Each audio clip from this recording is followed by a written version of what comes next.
welcome to the show. Thanks for having me, man. Excited to be here. I am super excited to have you on the show. I've had a ton of people that have reached out and asked me about you. And honestly, I didn't know who you were. And when I did a little Googling and I looked at why they were asking, it made sense to me. So I'm super excited that you agreed to do this. Oh, my pleasure. This is going to be fun. All right. So I think a good jumping off place would be to take you back to growing up in the late 90s in Arizona. Could you describe what it was like growing up in a Latino household, speaking two languages, and maybe give us a sense for what the environment was like for you during those early years? Yeah. What I actually remember the most was we lived in Arizona, which is a little bit even more wild sometimes, I think, than Texas. My father's family came from Spain. And with that came a lot of hunting and outdoors. They would raise their own animals, they would hunt their own food often in this place called Globe or Miami, Arizona, tiny little mining town, like an hour and a half north of Phoenix. Mm-hmm. And that's where they came over after the war, when there was a civil war in Spain with Franco. And so what I think was I remember more than anything is I would spend a ton of time in the outdoors with my family. And my father was kind of a hard ass, still is. And he and I would go camping. We would go shooting. We would go hunting. And I think doing some ridiculous things like that when I was younger, probably not that normal for a 10, 11, 12-year-old girl to be out, hunting ducks and duck blinds and all of that. Today has made a lot of things that seem hard not as hard, because there's just a difference between physicality and life and death and being part of that process that, for all of us peeps who make money on the internet, it's just a totally different game. So if we fast forward a little bit, you had a brief stint as a journalist, and you were living on the border of Mexico and the US. In what ways do you think that experience sort of informs the kind of work you're doing today, if any? The best thing that I think you can do as an investor, if you want to be an incredible investor, what should you do? It's one thing, and that is ask good questions. If you can ask good questions, you can get the answer to anything. A lot of people get that backwards. They think to be a good investor, you have to have the answers. You have to know things. You have to be an expert. And that's absolutely not true. I think probably the best vetting ground for investors is to be a journalist. It's to ask uncomfortable questions. It's to not understand things and have to dig in deeply to a bunch of different areas in order to win. And so when I was a journalist, that's what we learned. We learned to ask really uncomfortable questions of narcos, of policemen, of humans who had lost their husbands or daughters or sisters to either border violence or the drug war, or just immigration. And so once you learn, I can tell on a human oftentimes pretty quickly if I want to engage with this human long term or not. And that comes as a part of a survival mechanism. It's an offshoot from being in an area where people are having difficulty and struggling to survive every single day. And as a journalist, you get this spidey sense, you get this sixth sense of something's off here. Are they lying? Are they not telling us the whole truth? How can we dig? How can we get more information for them? And that skill has probably transcended anything I learned in my MBA or PhD or on, the trading floors of Wall Street. Does that questioning ability come natural for you, that skill set, or is it something that you had to work at? Naturally. If you've ever hung out with me at a cocktail party, I'm not very fun. If you just want to talk about the weather, your kids, the PTA, not that interested. But ever since I was a young girl, I was always super curious about the world around me, just ravenous, books upon books of where could I see what's happening in the world through somebody else's eyes. And then I think that was cultivated from being a writer. So when you're a writer, you're kind of always, at least how I think about things when I write, is I sit down and I might read something interesting or have a conversation like this. And immediately afterwards, I'm like, oh, that's an interesting question that Rob brought up. I want to go and Google that and I want to find some answers around it. And then I would write out the answers to it. And so I think that was always part of natural. You weren't just a question asker, though. You were, it's funny, I have this expression I made up called an ask hole. it's like the person that just like asks you like the same freaking question over and over again. And you're like, oh my God, like, because they're not taking action on what you answered. So you not only were a question asker, but you were also one who took action on the answers to the question. Consequently, that's how you wound up with an MBA and a PhD, et cetera. But you realized pretty soon on that journalism was not for you. Why was that? I wanted to make history. I didn't want to write about it. And the difference between being a journalist and being a builder is one tells stories about the other. And so when I thought about journalism, I didn't just want to be an echo chamber for what was happening. True journalism, in the way that I was taught it, was that you see something happening in the world, you try to get to the truth and cut through the noise and the narrative to get to the numbers and the facts as succinctly as you can, and then you share that with humans. It wasn't opining, it wasn't editorializing, it was what is the truth and how do we share it as easily as possible so people can understand. And I think that's a noble pursuit, very much so. But I actually wanted to be actively participating in creating the world that I see around me. And I think the only way you can create the world that you see around you is by being a builder or a creator. That's how you decide if you become the architect of your life or somebody else does. And so that is what made me decide, no, I'm going to go into investing. I'm going to go into business building because I don't want to tell somebody else's story. I want to be a part of it. Yeah, that's interesting. It's kind of like I always see, people who are movie critics, and it's easy to critique a movie. It ain't easy to make one. So I love that. That's great. Exactly.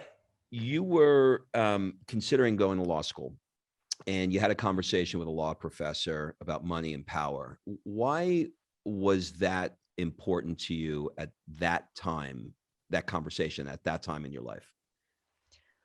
You know, I think most of us have a moment in our life where we do something because we think that the world supports that decision. It's what our parents want. It's what society wants. It's what we think we should want. But we forget that voice deep inside of us that actually knows what we should be doing every single day that we're breathing. And, at the ripe old age of whatever, 19 or 20, I thought, yeah, I don't want to be a journalist anymore. And now what do I do? And the reason I didn't want to be a journalist is because I started getting jaded a little bit too. You go and get excited about covering some of the world's atrocities that happen.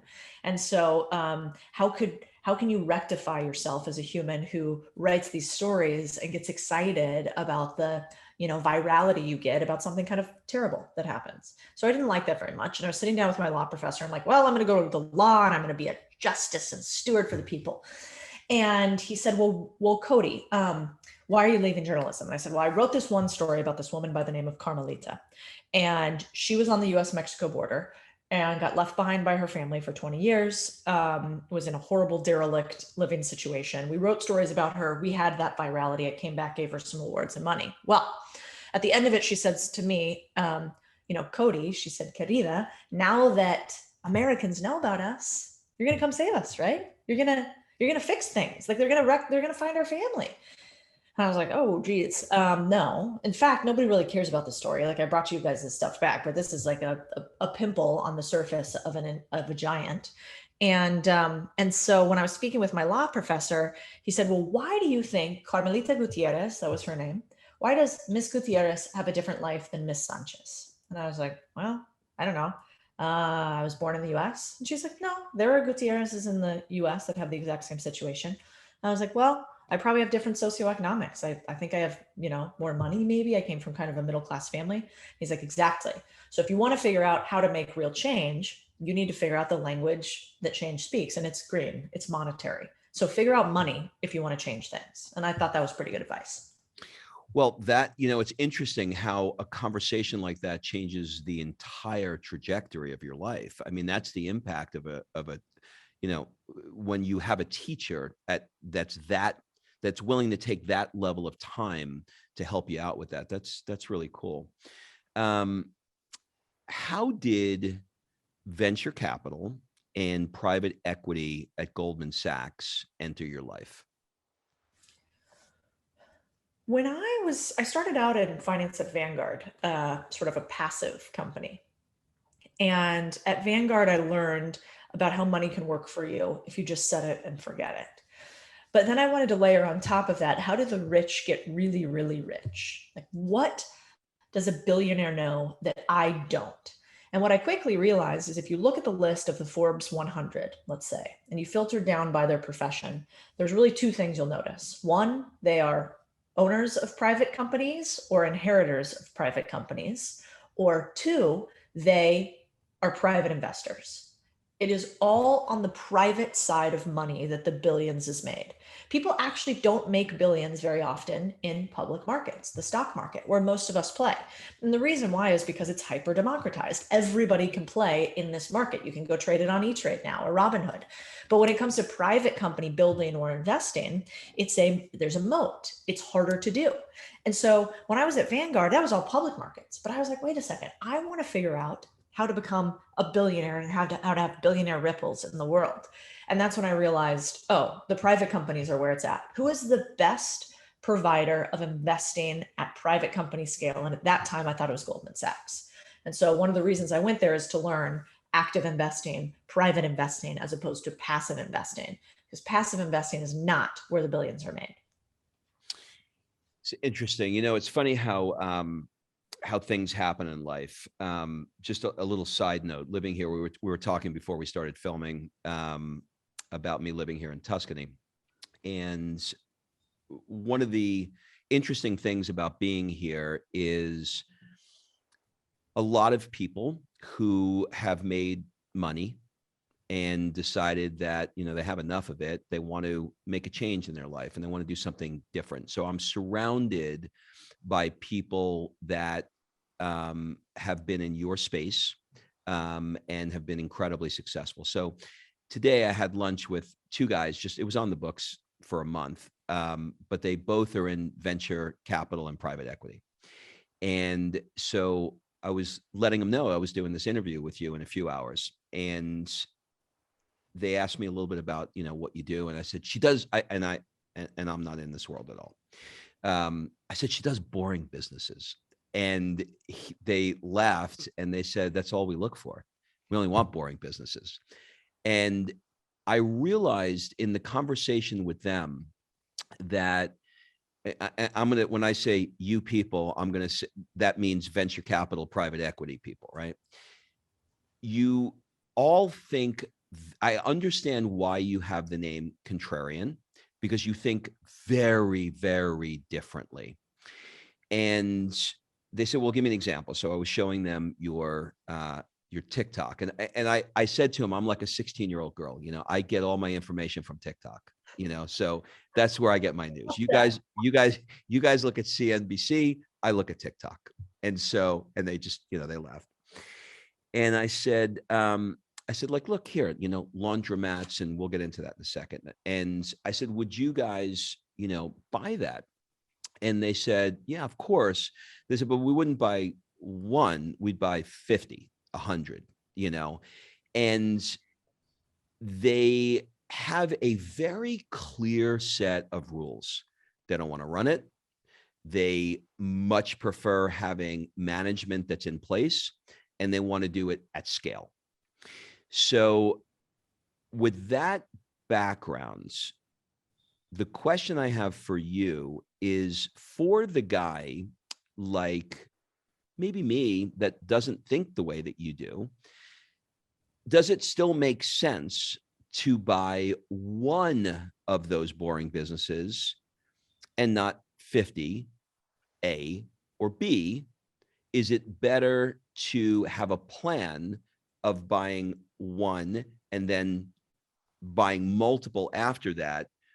Because I asked them, I said, why would you want to buy so many? They said, because we're always thinking about selling it. So we would want to have a package that is attractive to an investor.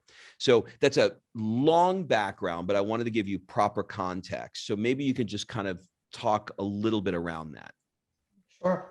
Well, first, I think if you want to cash flow passively, you need to understand the sexy boring continuum. And the sexy boring continuum is basically that Typically, the sexier something is, the less money you make in it, on average. The more boring something is, the more money you can make in it on average. And the reason I say that is if you think about marketing degrees, really a lot of them, and their average salary is $27,000 to $32,000 a year. And then if you think about electricians, the average salary for an electrician is somewhere between $150,000 and $250,000 a year. Now, marketing sounds cooler. Electrician is a lot more boring, but makes more money. And the reason I say this at scale is because if you think about podcasting, we all look at Joe Rogan, right? And we're like, he makes millions. But most people who make podcasts on average do it for this much because it's sexy. They do it for $0. Mm-hmm. So I think people need to divorce actually their passions from their profits entirely. When I think about doing a business that is a cash flowing business, I think about it like a bond. A bond is something that it pays me no matter what. It pays me X percent kind of guaranteed on a continual basis. I'm not looking for the Walmart bond to become a Google or a, Amazon rocket ship. I'm looking for the bond to pay me a consistent percentage year over year. And so that is what you want to do when you buy boring businesses. Yes, you want to buy something like a laundromat that's boring, let's say. And then once you find, let's call it the vertical or the process that works, you want to scale it up, not through asymmetric return, AKA Google becomes a rocket ship, but through acquisition, which is this boring business is a bond that pays me $1,000 a month. This business itself is never going to pay me more than $1,000 a month. Where people get it wrong is they're like, we'll put a bar in there and then we'll do premium products and then we'll have a soap line. No, you're applying the sexy side of the business. We think boring. And so all we do is acquisition. We add another laundromat and another laundromat and another laundromat to the mix. Or we add laundromat and then wash and fold delivery and more wash and fold delivery, etc. And so does it make sense for the average person to just own one of these? Depends on how much money you want to make. How much do you need your bond to return? If you are cool with a bond that pays you $1,000 a month and you take no time out of your schedule because you have somebody that runs it, then that's an awesome business for you.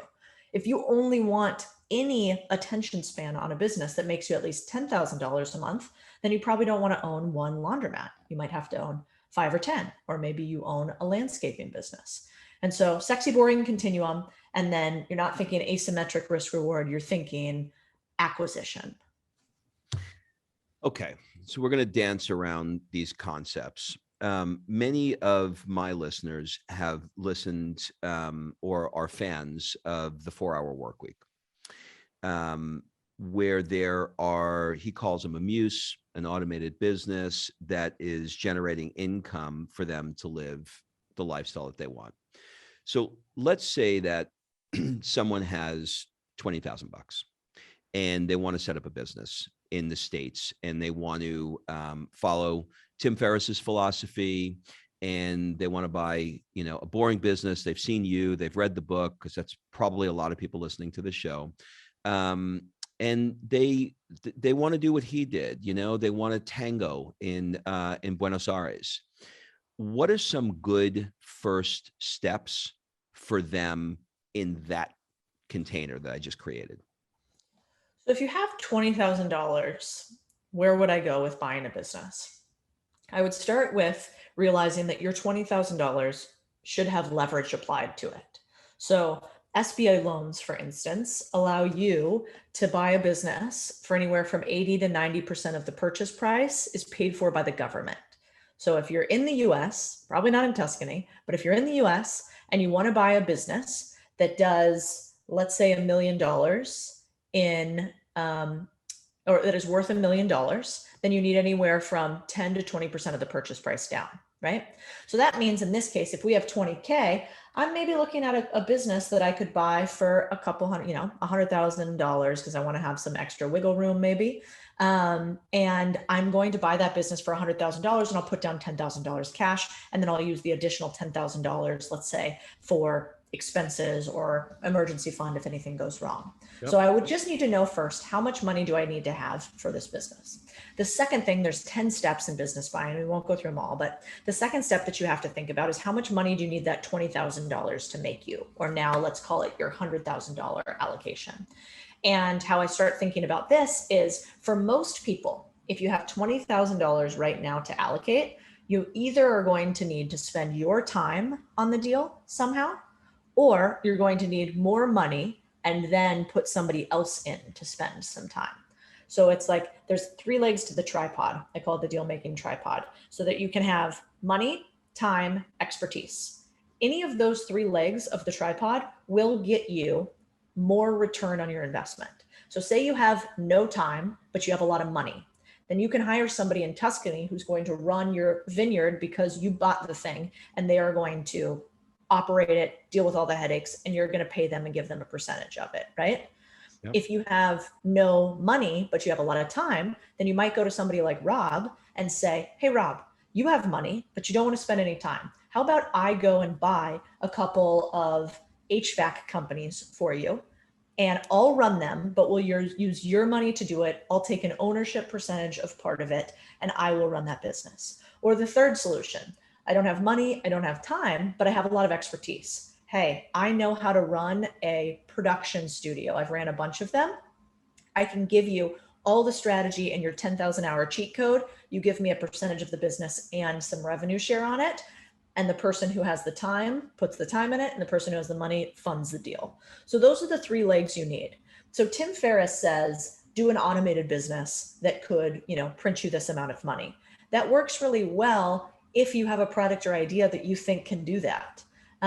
When I think it doesn't work as well is if you need, a new idea. If you don't have an idea, then I think you should buy a boring business. You should put down some of your time, but more of your money, or you should have somebody else put down their time and you put down your money.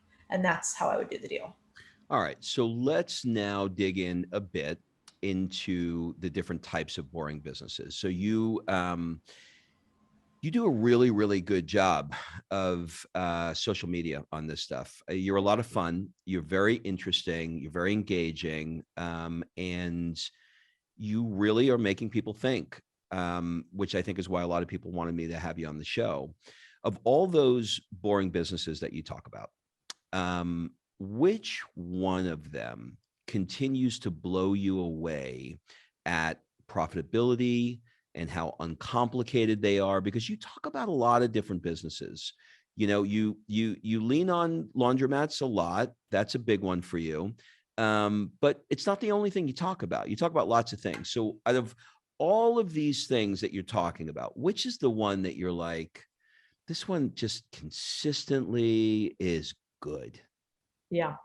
Well, a lot of people might ask me, I don't know what kind of business to buy. What sort of business should I buy, Codie? I'm brand new at this. What do I do? And the reason I talk about laundromats first up front often is it's a gateway drug. If you cannot understand putting a quarter in a machine, washing clothes, taking them out and profiting on it, don't buy a fucking business. What business? Any business. Don't do it, because if you can't understand that, you shouldn't do it. So Right. that's why I talk about laundromats. Laundromats are in fact not the best business to buy. In fact, they're really hard over the long term to get a business that does $1 million or $3 million in sales, because laundromats are small. You'd have to have a very big one with massive volume to have a couple quarters turn into millions of dollars. It is a great gateway business that you can start, understand, and then sell. It's probably not a great business if you want to cash flow 100,000 or more a year. That's harder to do.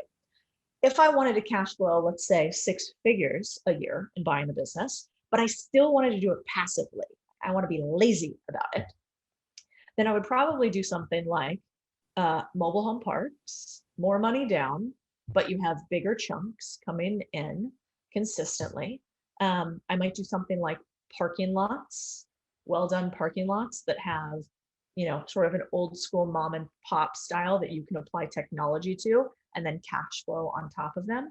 I might do something like an RV park, or I might do something like a services business, such as property management, that takes care of all of the people who now own Airbnbs. Maybe I don't want to own the actual real estate of the Airbnb, but I want to own the property management company that makes 20% of every dime made on every one of our Airbnb companies out there. Those are pretty easy to run, very little OpEx, very little CapEx, meaning you don't have to shell out money to own one of those. So I would probably go for that type of business.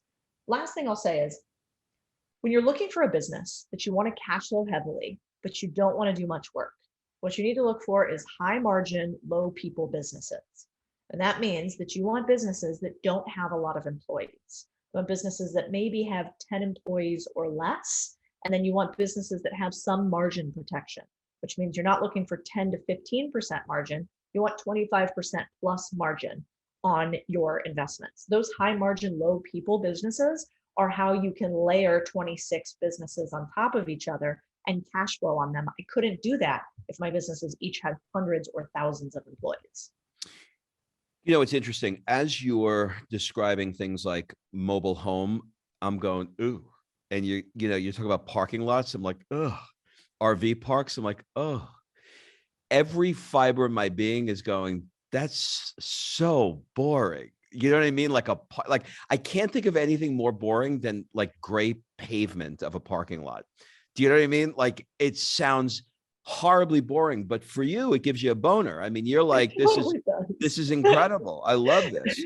In fact, I was looking at a parking lot deal today that I was like, this is the sexiest thing I've seen all week. Like, you want to get me all hot and bothered? Not George Clooney. Yeah, no, it's not. Fuck George. Don't care. I am much more interested in triple net leases on parking lots. Like, that is my love language. By the way, that's going to be the pull piece. That's going to be the pull quote. Fuck George. Give me a triple. When I'm big enough, that'll be a commercial. We'll have like George, like, do you like, da da da da da, and then we'll be like, fuck George. And we'll be like, parking lot. Yes. So I think your portfolio is 30 million, 35 million, something like that now. Yeah. So we do about $35 million in revenue in our businesses right now. And my goal is I want to hit 50 in the next, let's call it 2 years. I'd like to hit it this year. I don't think we'll do it. But that's the goal.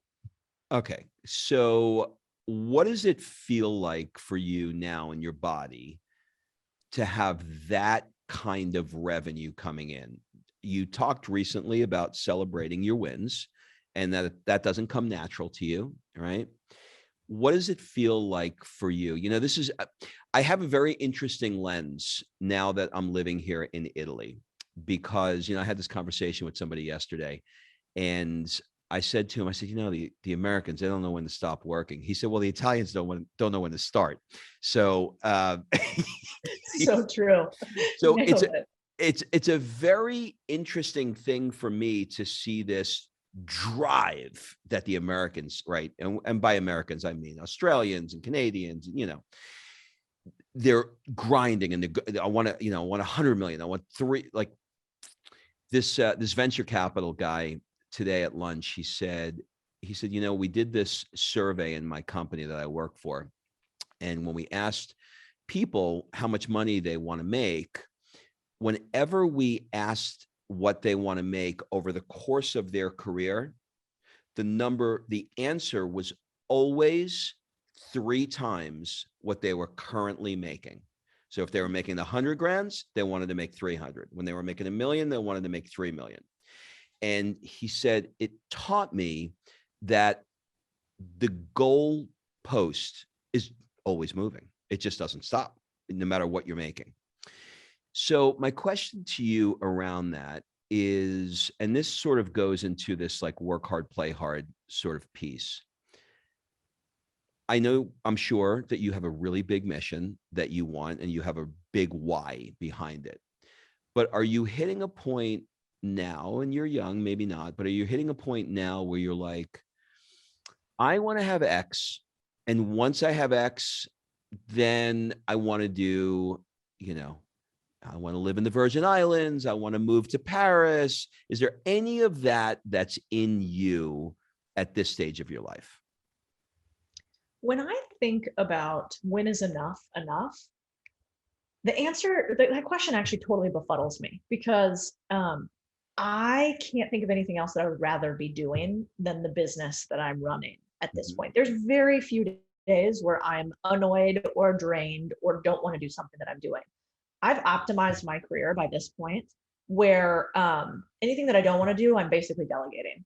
And if I'm not delegating in the moment, it's a horridly annoying thorn in my side that I'm very rapidly trying to figure out how to remove it, which is a really cool spot to be in.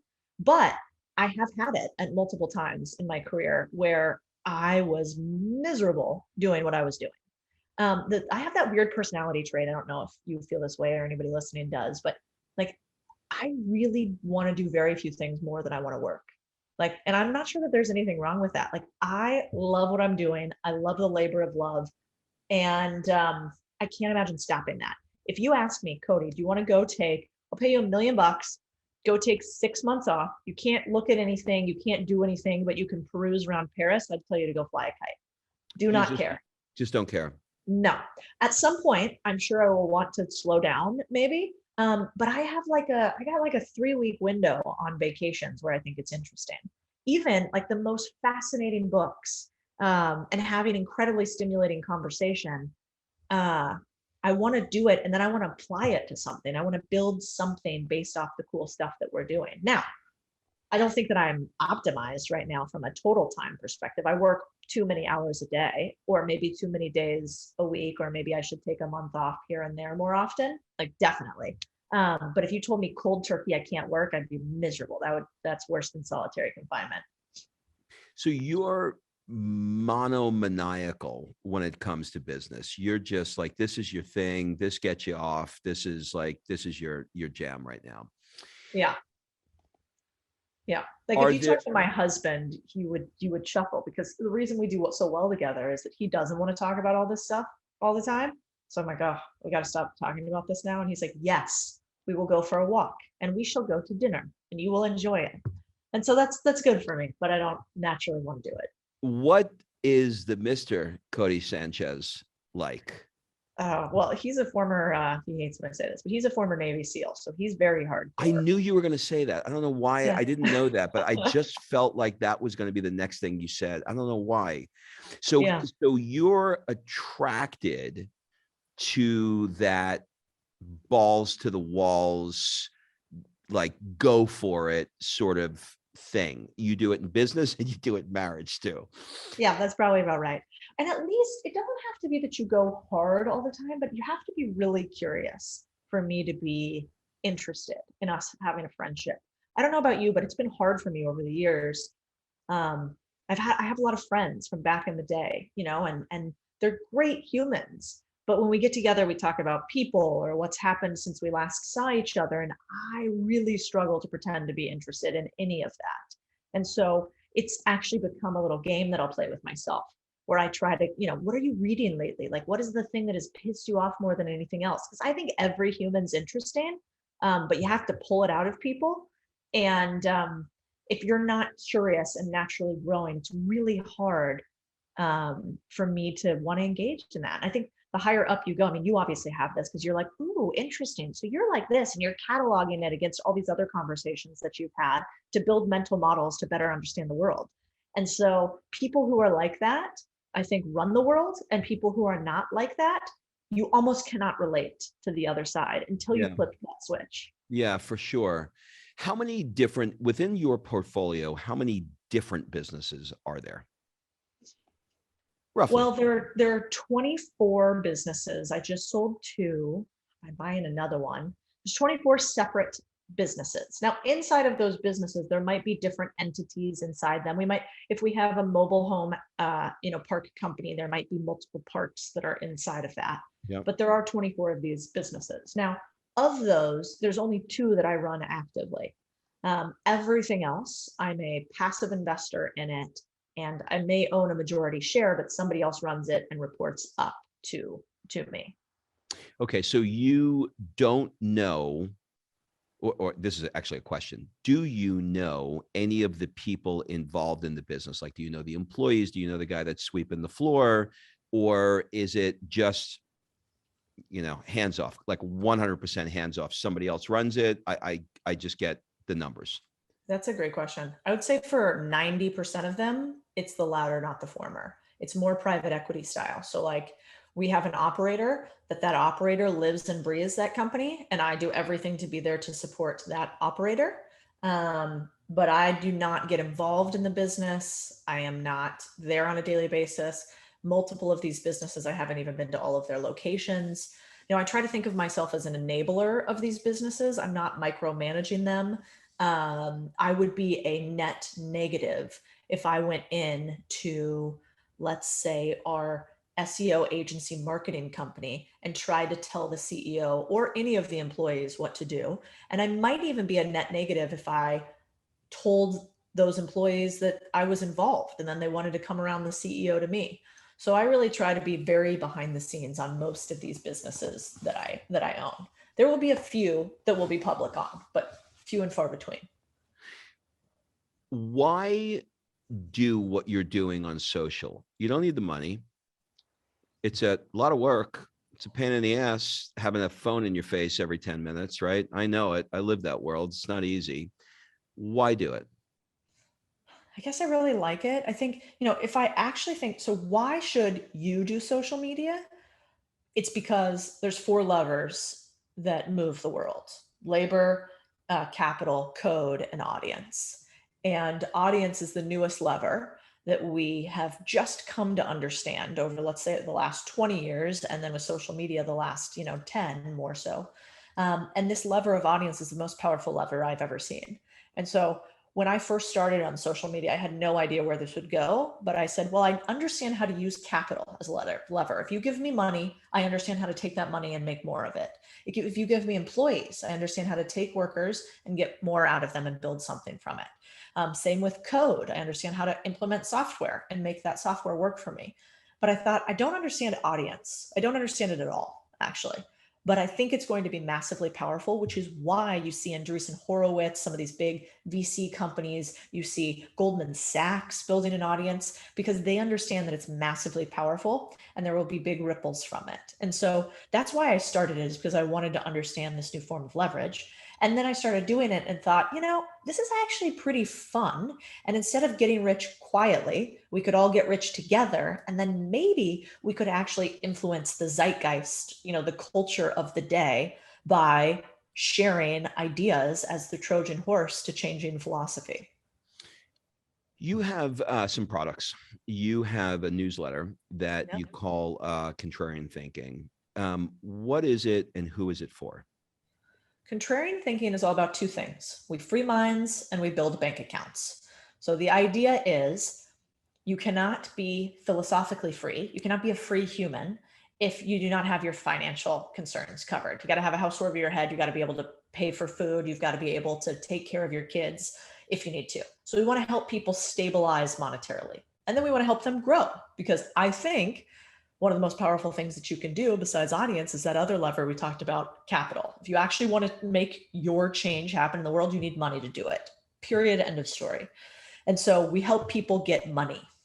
And then on top of that, though, the idea for me is, if we have a group of humans who are all financially free, and then we teach them to think critically and to question everything, how would our world look? It would be a lot harder to influence financially free humans, and even more so to do it with humans that think critically and question things.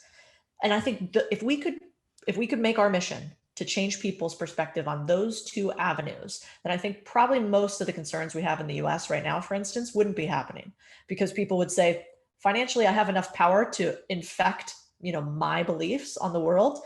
And philosophically, I don't believe what you're saying. And so I'm going to push back on that because I know how. And that is what we do at Contrarian Thinking. So free your mind, build your bank account, and it's for anyone who is interested in those two things. Okay.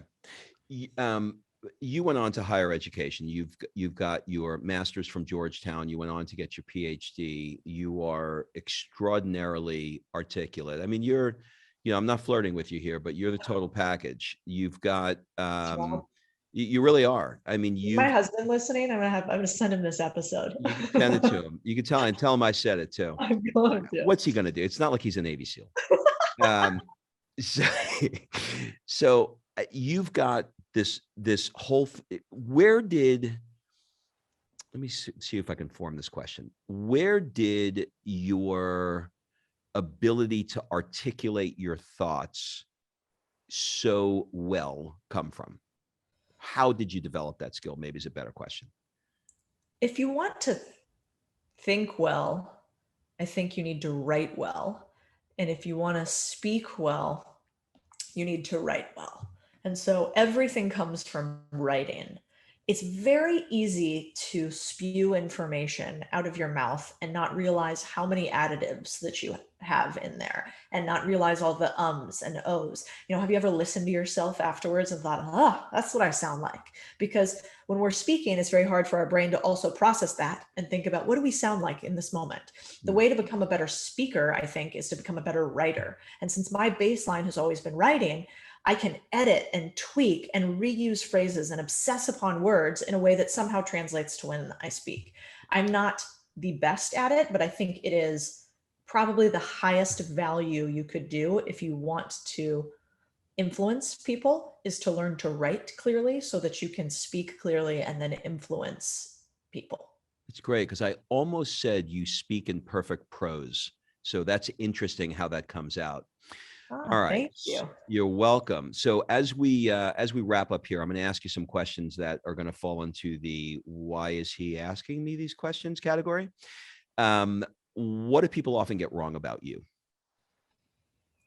On the internet, I think it's difficult to translate nuanced thoughts. A lot of what we do, I have money is my Trojan horse. I can get people to care about philosophy, ownership, responsibility, free thinking. If I can say, do you want to make $100,000 a year in 30 minutes? Then I can get people to think about, oh, I'm telling you about a laundromat or I'm telling you about a vending machine, but guess what else you're going to learn? You're going to learn ownership. You're going to learn LLC structures. You're going to learn employees. You're going to learn back-end management. And with all of that ownership, you're going to realize, oh, actually, there's this huge world of other things that I can influence, and it is better to be an owner than be a subject for somebody else. And so I think a lot of people mistake our content that at times can be money focused and clickbaity for get rich quick schemes. And it's the opposite of that. It is a get rich slowly and get ownership quickly in order to stop being a subject and become an owner. I think that would probably be the biggest one. Got it. What's one thing that you've not gotten to in your life yet? And if you don't get to this thing, you're going to have massive regret. My massive regret would be if I don't write the book. I have a book that I've been writing forever, and it's funky. It's not exactly aligned to buying businesses and here's how to do it, because I think that would be a boring book and somebody else already wrote one of those. And so getting that book out into the world, I really almost don't care if anybody reads it. It's just that nagging little woodpecker pecking away at your brain nonstop that stops you from thinking about other things.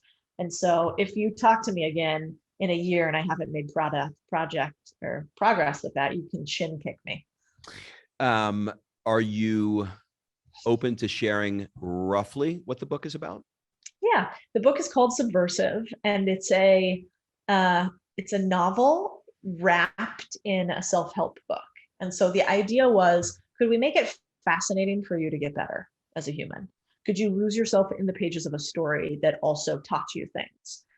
Because I think the best ways to learn are through parable and case study. And so could we actually make those two things entertaining? So this is the story of a young woman sort of on a journey with the outside world trying to influence her in a lot of negative ways, and what happens to her if she does it the right way. And it's, I joke about it being 60% true and 40% false, and you get to try to pick which one's which. It's really good. Sounds like a good movie too. Oh, what are some things that you're currently doing that you don't love and you'd like to do less of? I'm a terrible traffic cop. So I don't know if, I think in every business, you have, the creative growth pursuits, and then you have the maintenance continuation pursuits. And so in my business right now, I'm really good at, if we want to bring in more revenue, I got that. If we want to, create more interesting content, I got that. Partnerships, I got that. Where I'm really not good at it, and I have to have a good COO, and now I'm hiring another biz ops person, is, hey, did you do that report? hey, where's the cover to this? I see a few errors over here. That makes me want to gouge my eyeballs out. And so that is the constant struggle with, I think, just about every 3x in every business I have. So when a business 3x's itself, they break. And so we're in a breaking point in one of the businesses that I run where we have to add another level of people just because I don't want to run around trying to traffic cop everybody in the business. Got it. The micromanaging. Yes. Do you ever get down on yourself? And if you do, how do you get yourself out of it? Yeah, I wake up with like rage and hate in my heart. No, you don't. Oh yeah, I wake up just thinking about that to-do list and all the things that's on it and why isn't it done and who owes me money and who owes me stuff. A lot of people say, I manage with love, and I'm like, no, I manage with hate. And it's this idea that, every single action that I'm taking, I feel like there's a forward progress that I want to have happen. And if that's not happening, it's a huge annoyance for me. And so I'm down on myself all the time, for sure. And I think the beauty in life is trying to figure out how to actually enjoy the ride. Like my word, I have a word every week. And when I have a week that there's some annoying stuff going on, it's something like fun. Like, okay, I get to have fun solving this problem this week. And this is going to be a fun experiment. But in my heart, when I wake up in the morning, I'm like, God damn it, why isn't this done? And I think a lot of people are like that. And, so I guess I just try to find the fun in sort of the hateful acts. Do you really have a word every week? Yeah. What's this week? It's fun. It's fun. I have a couple annoying things. So it's like, what was the last week? Get it done. So I guess it wasn't one word, but it was get it done. We had a big project that I wanted to have done last week. So everything, like somebody would come to, here's what it's like to work for me. If you want to hear about how miserable that is, somebody will come to me and say, this isn't working. And when it's the word that week, I say, well, what's the word this week? And they'll be like, get it done. And I'm like, okay. Any other questions? And then, they got to go do it. Interesting. What new behavior or habit has improved your life the most? I have a really hard time, Rob, sticking with habits. So that's something I've been working on for 35 years, ongoing problem, basically. But the biggest impact for me is actually the smallest things. It's like, don't drink a lot of alcohol, get up early every morning at the same time, work out every single day, drink a bunch of water, have some vitamins throughout the day, and skip processed foods. It's not rocket science, and yet it's the key to everything. I'm less anxious. I'm happier. I look better. It's like, why do we confuse all these nootropics? And then I've got this and I got to do, it's like, no, just like eat healthy stuff, work out a little bit, drink some water, go to sleep. That's it. It's not that hard. Living here in Italy, I get a lot, I'll have these conversations and I'll be like, what is keto? What is that? Why are you intermittent fasting? Exactly. Why are you jumping in an ice box to I don't know, you know what I mean? It's exactly. great. Like, it's just make it simple. Just a bunch of anxious monkeys. Yeah.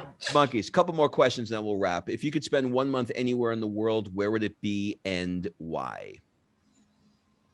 I got a special place in my heart for Rio in Brazil.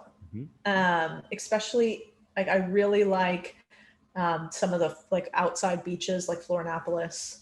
I think that talk about they have some of that Italian flair. Like when you go, and this is a gross generality, and there's massive inequalities and all of that in Brazil too. But a lot of my friends that live there, they just love life. They wake up in the half of my friends in finance, which you can picture that, they're like dancing around at lunch, like legitimately twirling around. And so I think that is a good environment for me to be in every once in a while, because they don't really let you take yourself too seriously there. And so it's probably time to go back there for a minute or two. It's good. I did a couple of New Year's Eves in Rio. That's dangerous, man. Oh my God. Imagine 3 million people all dressed in white at midnight in the beach throwing gladiolas into the ocean. I mean, I remember getting there and I started with caipirinhas. Like it goes down like Kool-Aid. And then, 20 minutes later, you can't get your ass out of a chair because like Yeah, you're like the exactly. kashaka kills you. But you're right. Exactly. It's a fun place. Are there any positions or opinions in the last few years, or it could be way back? It doesn't have to be in the last few years that you've changed your mind substantially, where you're like, I used to think this, but I don't anymore. Now I now think this. I used to think that marriage was hard. I am divorced and remarried. And I used to think that marriage was really, really hard. And I think that was true in my last marriage for both of us, or that was my narrative at the time. I don't know. And now, actually, I think it's probably one of my biggest strengths. We don't always get along, we don't always agree with everything, but having somebody else who just has your back and sort of has decided, hey, I'm going all in on this. I mean, my husband and I said to each other, um, if this doesn't work out, that'll be a bummer, but we're not doing it again. I might have a pool boy, but like I'm not getting married again. And so and he said the same thing. And so it's sort of that idea of like we're going all in on it, and if it doesn't work out, that would be really sad. And so because of that, I think there's a lot of freedom in our marriage, and we really just enjoy having another person to lean upon. And so I think that maybe me thinking that marriage was hard was probably not great for my first marriage too. No, no, I don't think so. But you did find a Navy SEAL on the second one, so I think you did pretty damn good. I did okay. All right, last two questions. What is your guilty pleasure? Like a big, huge glass of red, especially Italian and French, two of my favorites. I'm looking out at the hills of Chianti as we speak. Yeah, remember that thing where I told you that I just wanted to work all the time and never take vacations? Sounds not as good right now. I'm actually in the process of writing a book, ostensibly on bringing my American entrepreneurship to Italy and how it's fucked me up. Oh. It's so hard to be that way here. Because Interesting. I'm literally looking out my window at the Arno now, and there are people that are like eating gelato like they're making love. Like it's like they'll sit there for like an hour and lick that. It is so different than where I came from. Oh yeah, that would be hard. Last question. We'll change it up a little bit. What one question would you like to ask me? Oh, well, I think I would kind of ask you um, something about longevity. Like, I was looking at how many podcast episodes you've done, and then you've had like a very varied career historically. Yeah. And so, but you seem on this like you're so curious and you're so engaged and you've done a ton of digging. Mm-hmm. What keeps you talk about being interested in the gelato, but then the actions today and all of the background to get there don't seem to lead one to believe that you just want to be doing gelato. So how do you stay interested and engaged?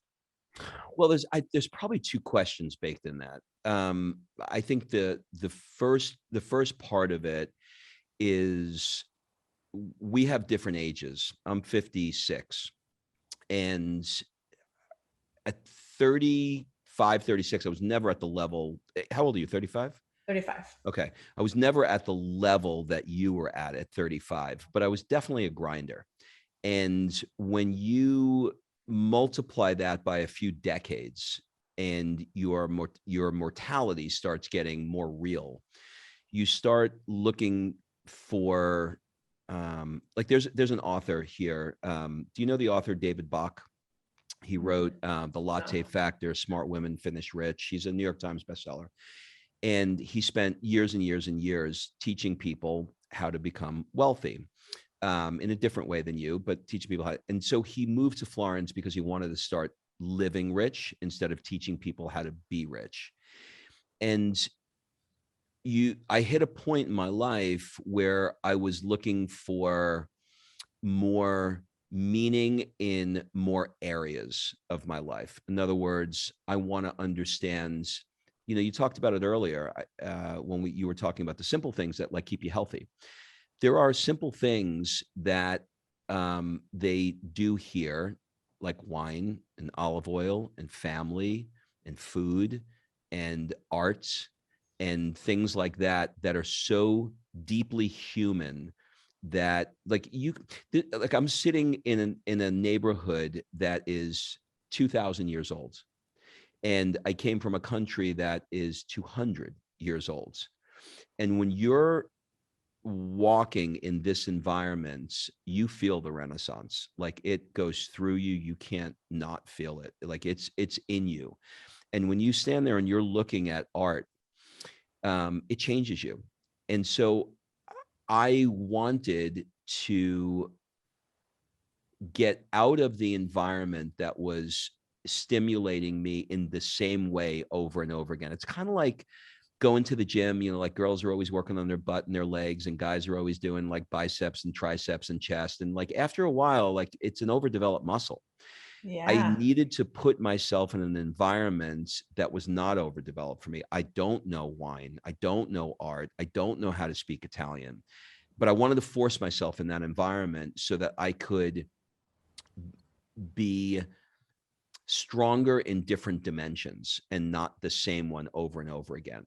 So that's how I wound up here. In terms of the curiosity piece, I'm fascinated by people and learning. And I, like if you put me in a cab with a cab driver, I'm gonna know him by the time I get out of it. And I have to rein it in because I am just insatiably curious that I will question you to death. So for me, it's super enjoyable to be around this, but it would make you crazy. Like after a while, you'd be like, holy shit, will you stop fucking asking me questions? Do you know what I mean? Oh, I'm similar. So yeah, I'm sure we're exhausting So for you people. understand. Did that answer the question? Yeah, that was a super interesting one. Do you think that have you always been curious like Mhm. that, or was that cultivated? No, I've always been curious. I came from a background that wasn't good, and I needed to understand